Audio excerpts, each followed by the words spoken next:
Assalamualaikum warahmatullahi wabarakatuh. Salam pencerahan. Apa kabar pemirsa TVmu dimanapun Anda berada? Rangkaian informasi yang cerdas dan mencerahkan akan kami rangkum selama 30 menit ke depan. Bersama saya, Yusrina Nurul Anggraini, inilah berita dan analisa selengkapnya.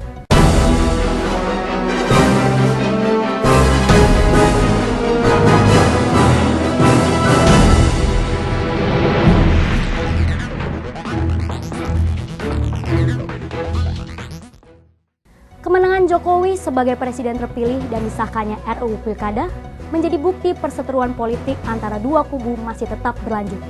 Lalu, strategi apa dan manuver politik apa yang akan diambil oleh kedua kubu selanjutnya? Berikut liputannya untuk Anda. Persaingan politik yang terjadi di antara kubu Prabowo dengan kubu Jokowi masih terus ditunjukkan. Meski kalah di Pilpres 2014, pengesahan RUU Pilkada menjadi momentum politik bagi kubu Prabowo melalui koalisi merah putihnya. Saling jegal dan melakukan manuver politik terus dilakukan. Seperti yang disampaikan pemerhati politik dari Paramadina, Herdi Sahrasat, dukungan pilkada yang dilakukan koalisi merah putih dinilai bisa membuat blunder di mata rakyat. Karena bagi pihak yang tidak suka akan mengatakan itu tidak akan menguntungkan rakyat.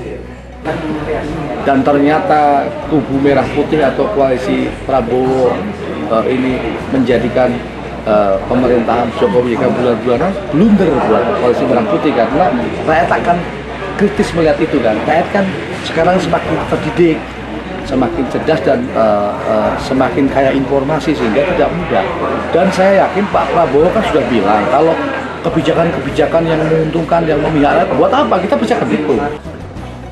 Sedangkan menurut Direktur Eksekutif Lingkar Madani Indonesia Ray Rangkuti, komposisi DPR sekarang tidak terlalu tinggi dibanding periode 2009-2014, berbeda dengan periode saat ini yang dinilai lebih rendah. Jadi kebijakan Jokowi belum tentu akan kandas. Belum tentu, karena itu yang saya sebut kalau lihat komposisi DPR-nya yang sekarang kan selisihnya tidak terlalu tinggi. Nah seperti sekarang, kalau anggota DPR tahun 2009-2014 memang komposisinya tinggi, 40 berbanding 60. Nah kalau untuk anggota DPR ini yang 2014-2019 itu komposisinya kan nggak terlalu, bedanya nggak terlalu tinggi. Jadi belum tentu kebijakan-kebijakan Jokowi akan kandas di parlemen. Tapi yang perlu dihimbau adalah politisi harus lebih mengutamakan kepentingan masyarakat dan bukan mengutamakan kepentingan kelompok tertentu. Yusrina Nurul, Bambang Triwibowo, Surya Saputra memberitakan dari Jakarta. Pemerintah melalui Kementerian Dalam Negeri menegaskan telah mempersiapkan sejumlah opsi terkait keputusan yang diambil parlemen dalam pengesahan rancangan undang-undang pemilu. Terhitung sejak wacana pemilihan kepala daerah dipilih kembali oleh DPRD yang diusulkan oleh pemerintah lewat rancangan undang-undang pilkada, polemik pro dan kontra dalam perumusan undang-undang ini terus terjadi hingga sidang paripurna digelar kemarin. Dalam hal ini sejumlah fraksi berbeda pendapat akan wacana pilkada yang dipilih secara langsung dan pilkada melalui DPRD. Sedikitnya 3 fraksi yang terdiri dari PDIP, PKB, Hanura, dan Demokrat menolak pemilu kepala daerah dipilih melalui DPRD. Sementara sejumlah fraksi lainnya seperti Gerindra, PKS, P3, Golkar, dan PAN sepakat dengan wacana pilkada dipilih DPRD dengan dalih dapat meminimalisir pelanggaran dan kecurangan seperti dalam prosesi pemilihan umum secara langsung. Aksi pro dan kontra oleh sejumlah fraksi di parlemen ditanggapi santai pemerintah dan menilai usulan yang disampaikan melalui rancangan undang-undang pilkada ini sudah melalui proses pengkajian yang matang. Untuk itu pemerintah melalui Menteri Dalam Negeri Gamawan Fauzi menegaskan sudah mempersiapkan sejumlah opsi jika RUU pilkada ini disahkan dengan sejumlah rekomendasi yang disepakati parlemen. Ini kan sudah 3 tahun kita ajukan, bukan sekarang. Sudah melalui perdebatan yang panjang, berulang-ulang ya. Nah, di 2015 ini ada 204 pilkada. Kan menunggu ini, sistem apa yang mau dipakai? Karena itu pemerintah menyiapkan 2 opsi itu dengan segala perbaikannya. Kalau langsung kita juga dengan catatan 10 perbaikan. Kalau tidak langsung juga tidak seperti Orde Baru dulu. Artinya begitu saja dipilih, tapi kita tidak seperti itu. Kita minta uji publik harus ada, penyampaian aspirasi masyarakat harus ada, pemilihan harus terbuka. harus dikawal oleh aparat penegak hukum sehingga tidak ada money politik terhadap DPRD gitu. Dan dibentuk tim khusus pengawas untuk ini gitu. Nah, ini perbaikan-perbaikan yang kita tawarkan. Kalau dari dua opsi itu nanti terpilih salah satu apapun, kita sudah membuat rancangan perbaikan itu. Terkait keputusan yang ditetapkan dalam sidang paripurna, diharapkan menjadi wujud implementasi rancangan Undang-Undang Pilkada ini diusulkan, yakni sebagai untuk memperbaiki penyelenggaraan pemilu di tanah air. Iksan Marsha, Mas Agung Rahmantio memberitakan dari Jakarta. Presiden terpilih Joko Widodo menyampaikan bahwa Provinsi DKI Jakarta akan tetap melakukan pemilihan langsung dalam pemilihan kepala daerah. Hal ini terkait undang-undang yang memberikan kewenangan khusus kepada ibu kota negara. Terkait keputusan Undang-Undang Pemilihan Kepala Daerah yang diputuskan lewat hasil voting, masing-masing fraksi partai politik menimbulkan polemik. Di mana dari hasil keputusan rancangan Undang-Undang Pilkada menetapkan pilihan kepala daerah dipilih oleh Dewan Perwakilan Rakyat Daerah. Namun Gubernur Joko Widodo menyampaikan tetap akan melakukan pemilihan kepala daerah secara langsung. Keputusan ini didasari terkait undang-undang yang memberikan kewenangan khusus kepada Jakarta sebagai ibu kota negara. Iya, kita ini kan memang punya kekhususan, jadi situ itu. Jadi Bapak setuju coba dibuka kok setuju, konstitusinya, undang-undangnya mengatakan itu. Tetap langsung. Siap. Hal senada juga disampaikan oleh Ketua DPRD DKI Jakarta yang baru, Prasetyo Edy, bahwa akan mempertahankan sistem pemilihan kepala daerah secara langsung terkait kewenangan khusus yang diberikan terhadap ibu kota negara. Leg khusus di Jakarta ya dan daerah ibu kota khusus, saya rasa kita akan pertahankan pemilihan langsung aja. Ya, kita mencoba bagaimana nanti kita berkomunikasi dengan rekan-rekan pemerintah pusat untuk diberi kekhususan aja, Pak. Saya rasa itu aja. Ya. Terkait pernyataan ini, keputusan parlemen dalam mengesahkan rancangan Undang-Undang Pilkada juga akan ditinjau kembali lewat judicial review yang akan diajukan ke Mahkamah Konstitusi. Iksan Marsha, Mas Agung Rahmantio memberitakan dari Jakarta. Raut kekecewaan terlihat di Partai Kebangkitan dan Persatuan Indonesia yang merupakan partai pendukung pilkada langsung. Meski mengaku legowo menerima keputusan DPR RI, Sutioso menghimbau agar proses pilkada lewat DPRD tidak dijadikan kepentingan pribadi. Ketua Partai Kebangkitan dan Persatuan Indonesia atau PKPI Sutioso menghimbau agar semua kekurangan yang ada dalam memilih kepala daerah melalui DPRD bisa diperbaiki lagi. Hal itu dikatakannya pada acara rapat koordinasi nasional PKPI di Jakarta. Menurut Sutioso, setelah keputusan pemilihan kepala daerah dilakukan melalui DPRD, berarti mereka akan mendapatkan kewenangan langsung untuk memilih kepala daerah.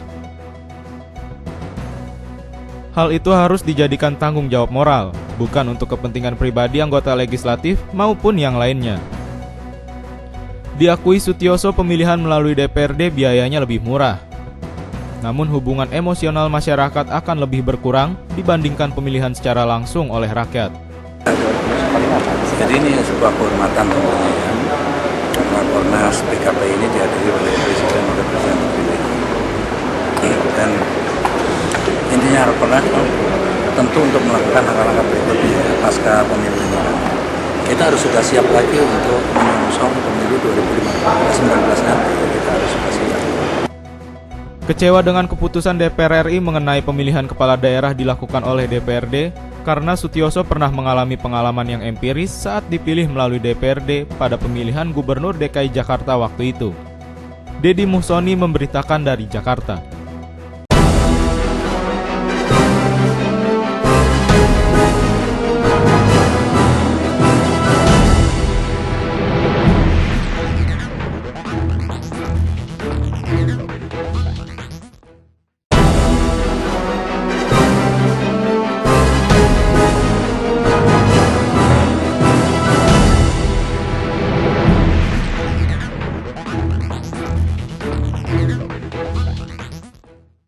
Hari terakhir pameran pangan dan pameran produk dalam negeri nasional diprediksikan akan dipadati oleh para pengunjung.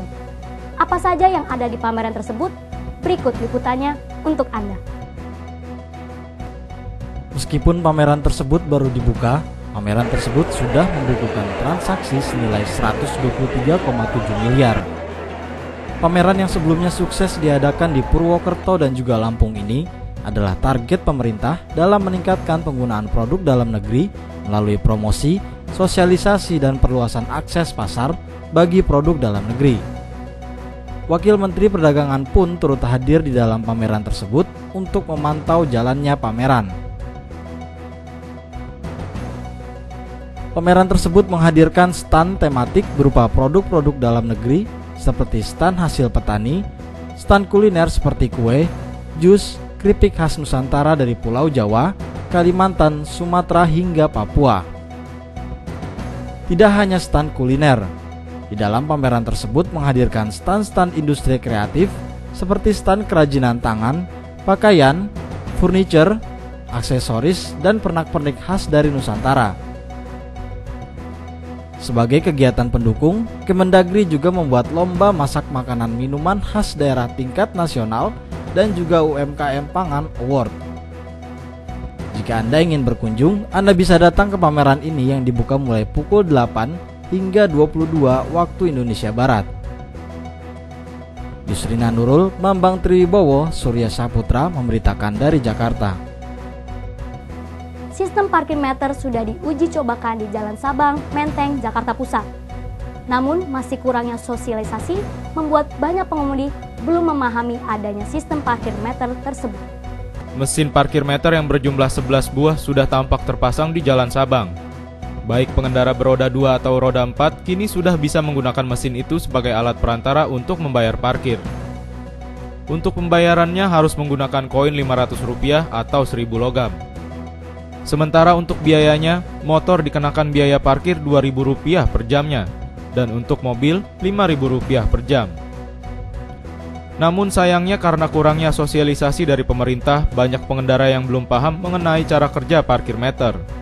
Untuk itu pemerintah menyediakan juru parkir yang sudah dilatih terlebih dahulu.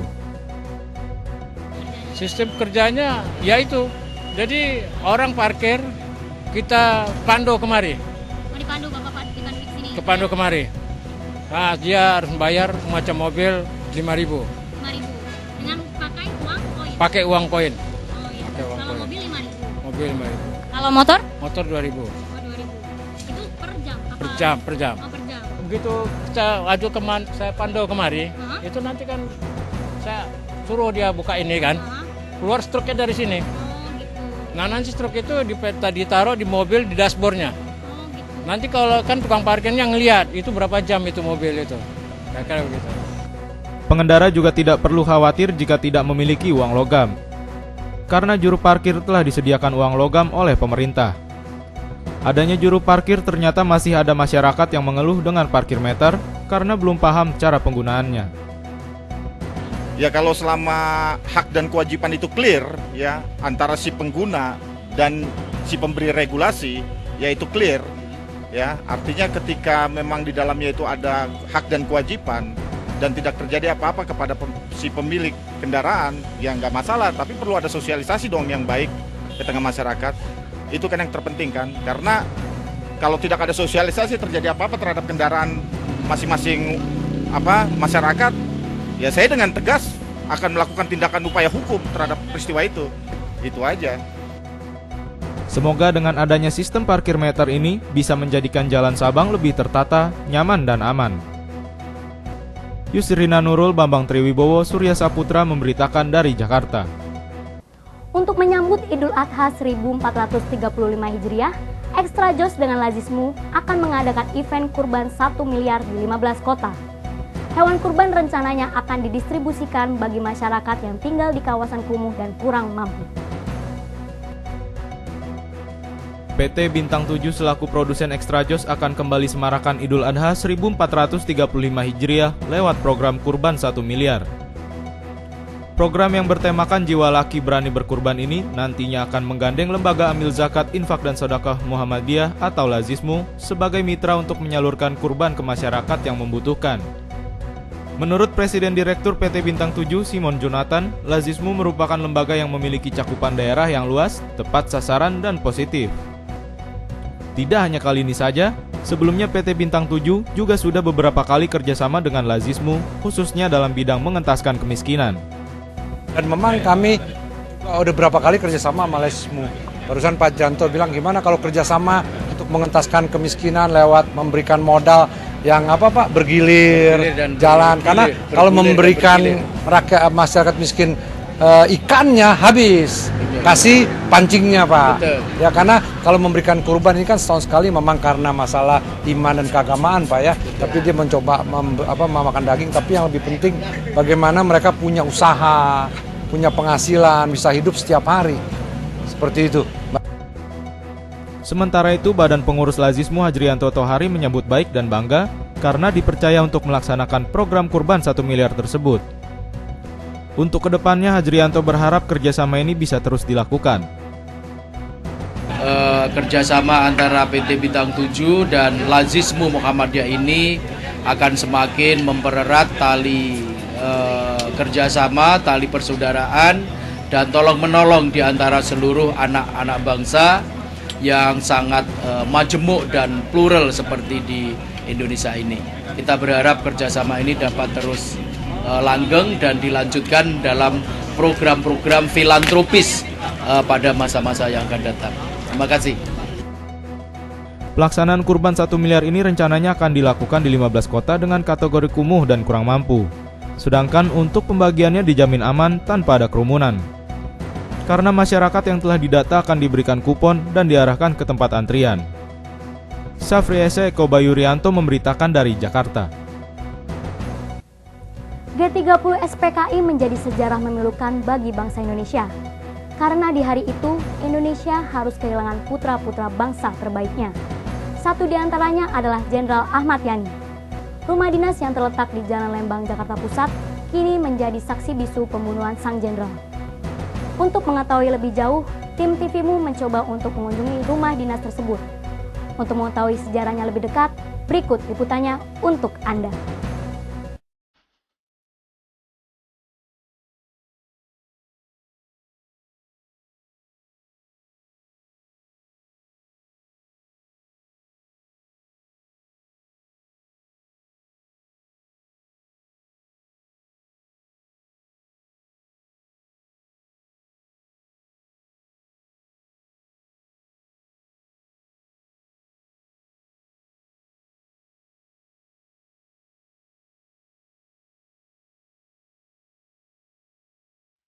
Ya pemirsa, di belakang saya adalah Museum Sasmita Loka Jenderal Besar Ahmad Yani yang berada di Jalan Lembang, Jakarta Pusat.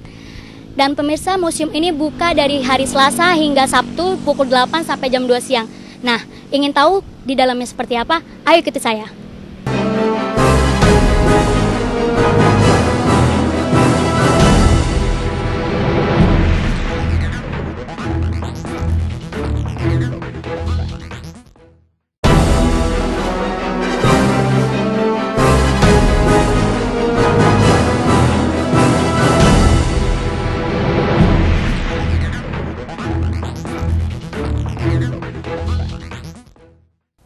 Rancangan Undang-Undang Pemilihan Ketua Daerah atau RUU Pilkada akhirnya disahkan.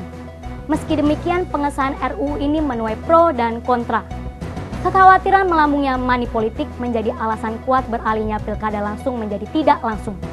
Padahal pilkada tidak langsung pun bukan berarti bebas masalah. Terlebih ketika rakyat merasa hak demokrasinya dirampas. Lantas, seperti apa tanggapan dari Wakil Ketua MPR RI Hajrianto Tohari terkait hasil akhir RUU Pilkada? Berada pada posisi pro atau kontra? Dan apa alasan keduanya? Berikut analisa selengkapnya untuk Anda. Ya, kita melihat bahwa proses pengambilan keputusan dilakukan secara demokratis, secara dinamis. Kita menghormati keputusan yang diambil di sidang paripurna DPR. Menurut konstitusi, rancangan undang-undang itu kan dibahas bersama-sama antara DPR dan Presiden yang diwakili oleh para menterinya untuk mendapatkan persetujuan bersama. Dari perspektif konstitusi, keputusan undang-undang tentang pilkada yang diambil tadi malam itu cukup konstitusional, dan karena itu semua pihak ya harus menghormati.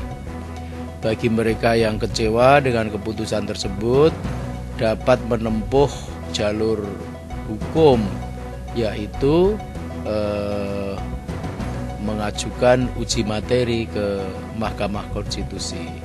Itu jauh lebih baik, lebih prosedural, lebih sesuai dengan mekanisme yang diatur di dalam konstitusi kita, Undang-Undang Dasar 1945. Nah, mengenai substansinya, saya rasa Muhammadiyah sejalan dengan keputusan tersebut. Karena Muhammadiyah melihat pelaksanaan pilkada secara langsung memang lebih demokratis. Ya. Gubernur, bupati, wali kota dipilih oleh DPRD itu juga demokratis. Tetapi dipilih langsung oleh rakyat tentu itu lebih demokratis. Hanya saja Muhammadiyah memandang bahwa pemilu kada atau pilkada secara langsung itu membawa ekses-ekses yang sangat eksesif. Yang pertama, politik uang. Bukan rahasia lagi seorang calon gubernur, calon bupati, calon wali kota harus mengeluarkan biaya politik yang sangat tinggi. Implikasi dari biaya politik yang sangat tinggi, baik untuk membayar konsultan, untuk melakukan survei, untuk berkampanye, dan yang negatif lagi adalah untuk melakukan money politik, baik money politik terhadap partai politik yang akan mengusungnya sebagai calon gubernur, calon bupati atau calon wali kota, maupun politik uang atau money politik kepada rakyat, para pemilih dalam pilkada tersebut. Walhasil seseorang menjadi gubernur, bupati atau wali kota itu mengeluarkan biaya politik yang sangat besar. Itulah yang kemudian mendorong terjadinya korupsi. Sekitar 374 gubernur, bupati, dan wali kota itu tertangkap karena korupsi. Angka itu sangat spektakuler dan sangat besar, bahkan boleh dikatakan sangat masif. Nah, karena itu pemilu kada secara langsung memang eksesnya sangat besar. Belum lagi kita bicara bahwa pemilu kada itu telah menimbulkan beberapa konflik horizontal dan bahkan kekerasan di beberapa daerah. Belum lagi soal tidak jelasnya hierarki pemerintahan. Pemerintahan daerah kabupaten, pemerintahan daerah provinsi, dan pemerintahan pusat itu seringkali hierarkinya itu tidak jelas. Seorang bupati atau wali kota seringkali bersikap acuh tak acuh terhadap kepemimpinan gubernur. Oleh karena mereka merasa menjadi bupati itu karena dipilih secara langsung oleh rakyat di kabupatennya, nothing to do dengan gubernur. Nah, ini juga ekses negatif. Oleh karena ekses yang sangat eksesif tersebut sedemikian parahnya, maka pilihan yang paling baik memang menghentikan pilkada secara langsung oleh rakyat. Karena itu pilihan yang lebih baik adalah bupati, wali kota, gubernur dipilih oleh DPRD. Pertanyaannya adalah apakah kalau dipilih oleh DPRD ekses-ekses seperti misalnya money politik tidak ada? Ya ada, tetap saja itu money politik itu ada. Hanya saja pertama dapat diminimalisasi, yang kedua anggota DPRD itu kan pejabat negara, pejabat politik. Maka kalau kemudian mereka menerima suap dalam pemilihan gubernur, pemilihan bupati, atau pemilihan wali kota, maka mereka bisa terkena pasal suap atau bahkan pasal gratifikasi. Hukumannya sangat berat, dan karena itu maka kalau pilkada itu dilakukan oleh DPRD, maka anggota-anggota DPRD itu akan berada di bawah ancaman hukum yang lebih serius. Beda kalau calon gubernur, calon bupati itu membagikan amplop kepada rakyat. Tidak terlibat secara langsung dan rakyat bisa tidak kena apa-apa. Tapi kalau anggota DPRD, maka dia sebagai pejabat publik, pejabat politik yang bersifat publik, maka mereka bisa kena gratifikasi. Dan itu hukumannya sangat berat, maka perlu disempurnakan undang-undang tentang penyuapan yang dilakukan oleh anggota DPRD dalam pilkada. Bahkan kalau perlu, anggota DPRD yang terbukti menerima suap, apalagi meminta suap dalam pilkada, mereka harus dikenai penalti, bahkan dicabut hak politiknya, yaitu dicabut haknya untuk memilih dan dipilih, agar ini menjadi faktor deterrent bagi pilkada-pilkada oleh DPRD di tempat yang lain nanti. Ya pemirsa, berita tadi sekaligus menutup jumpa kita kali ini. Saya Yusrina Nurul Anggraini dan kru TVMU yang bertugas pamit undur diri dari hadapan Anda. Sampai jumpa dan salam pencerahan. Wassalamualaikum warahmatullahi wabarakatuh.